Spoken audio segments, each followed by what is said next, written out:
সন্তান সন্তানদের নিয়ে পিতামাতার যথেষ্ট দায়িত্ব থাকে। তার মধ্যে সবচেয়ে বড় একটা দায়িত্ব হচ্ছে কি, সন্তানের যখন ক্লাস 6 থেকে 3 পর্যন্ত একটা স্পেশালি পিতামাতাকে একটু হলেও গোয়েন্দাগিরি করতে হয়, অর্থাৎ একটা স্পেশাল চোখ রাখতে হয় সন্তান যে কোচিং ক্লাসে যাচ্ছে, আদৌ কি কোচিং ক্লাসে যাচ্ছে কি যাচ্ছে না, কোচিং ক্লাসে যদি যেও থাকে কাদের সাথে মিশছে, কিংবা ক্লাসেও যা বন্ধু বান্ধব তারা কেমন, এর বাইরে সন্তান মোবাইলে কতক্ষণ সময় দিচ্ছে এবং সেইটা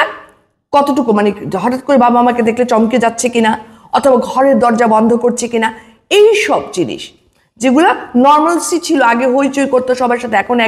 এক চুপচাপ হয়ে গেছে, ফোন দেখলে কাউকে দেখলে ফোনটা কেটে দিচ্ছে, এই ধরনের সব কিছুর দিকে খেয়াল রাখতে হবে। সবচেয়ে বেশি রাখতে হবে সন্তান কাদের সাথে মিশছে, তারা কেমন, সেটা বোঝার চেষ্টা করতে হবে। আর পিতামাতা শুধু তো জন্ম দিলেই হয় না, পিতামাতার দায়িত্ব আসলে অনেক, স্পেশালি সন্তানের এই বয়সটাতে